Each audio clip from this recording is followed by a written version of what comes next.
در موج برنامه اطلاعاتی خبر.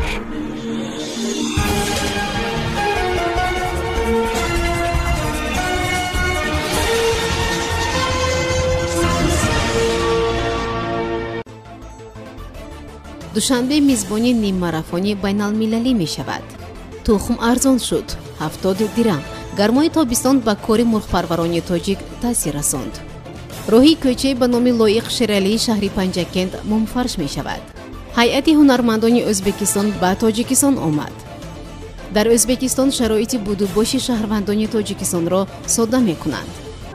سازمان همکاری شانگهای اعلان کرد که سنه 13 ایونی سال روان در شهر دوشنبه نیم ماراتون بین‌المللی دایر می‌گردد. با اطلاع کاتبات سازمان همکاری شانگهای این چاره‌بینی در دایره ریاست تاجیکستان در سازمان مذکور برگزار می‌شود. مسافت نیم ماراتون 21 کیلومتر و 97 متر بوده. آن در دایره معیارهای بین‌المللی ضد دوپینگ تشکیل می‌شود. تاکید شده است که کشورهای عضو سازمان همکاری شانگهای ورزش را وسیله مهم تأمین صلح، همگرایی اجتماعی و رشد استوار می‌دانند و همساله در قلمروی سازمان مسابقه‌های گوناگون ورزشی تشکیل می‌شوند. از جمله پیشنهاد جانب تاجیکستان را برای برگزاری نیم ماراتون بین‌المللی سازمان همکاری شانگهای در دوشنبه جانبداری کردند. درخواست‌های اشتراک در نیم ماراتون بین‌المللی دوشنبه از جانب کمیته کار با جوانان و ورزش تاجیکستان قبول کرده می‌شوند.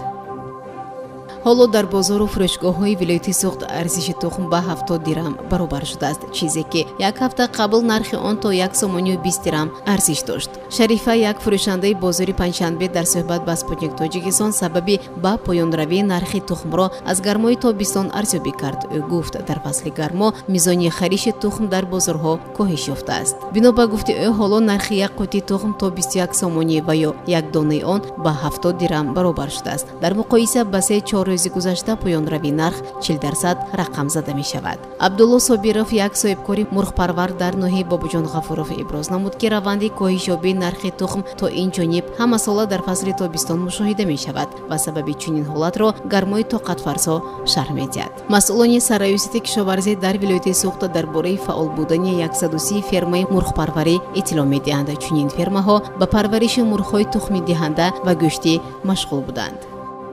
در شهر پنجکند راهی کوچه به نام لایق شیرالی با مبلغ گذاری مقامات اجرایی حاکمیت دولتی ولایت سوخت منفرش کرده می شود. خبر می دهد خدمات مطبوعاتی رئیس ولایت سوخت طبق اطلاع منبع منفرش کنی با شرکت رئیس ولایت سوخت رجب‌بای احمدزاده آغاز گردید. او همچنین ضمن صحبت با ساکنان اظهار داشت که با دستور پرزیدنت مملکت در سراسر ولایت کارهای آبادانی و بنیادکاری وسعت یافته است و در این راستا راهی کوچه به نام لایق شیرالی با درازی 3 کیلومتر و با مبلغ گذاری مقامات اجرایی حاکمیت دولتی ولایت نیز پورا منفرش کرده می شود. منبع افزود که سپس رجب‌بای احمدزاده رئیس ولایت سوخت از ساختمان دروازه غربی شهر بازدید کرده است. با اطلاع مسئولین دروازه غربی شهر با 12 متر بلندی و 20 متر پهنایی ساخته شده در حدود انشاءات جای قبول مهمانان تأسیس یافته است. اینچنین در اینجا گوشه رمزهای دولتی قهرمانان تاجیکستان و دیوارنگارهای قدیمی تشکیل خواهد شد.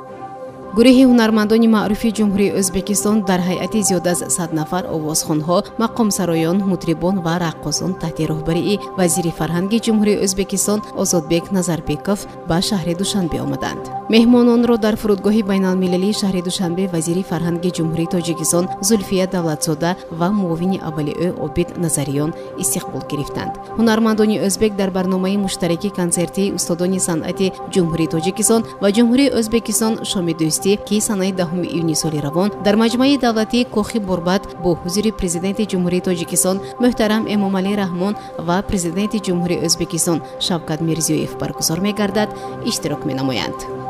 تاجیکستان و ازبکستان تصمیم گرفتند که ترتیب بودوباش شهروندان هر دو جمهوری را در قلمروهای خود ساده کنند. لایحه پروتکل داخلدار که از جانب پرزیدنت تاجیکستان معقول دانسته شده است در سامانه حقوقی وزارت عدلیه تاجیکستان جایگیر کرده شده است. اطلاع می‌دهد سپوتنیک تاجیکستان. مطابق این لایحه شهروندان هر دو کشور هنگام ورود به تاجیکستان و یا ازبکستان از لحظه عبور مرز در طول 10 روز از ثبت موقتی و قید اقامت آزاد کرده می‌شوند.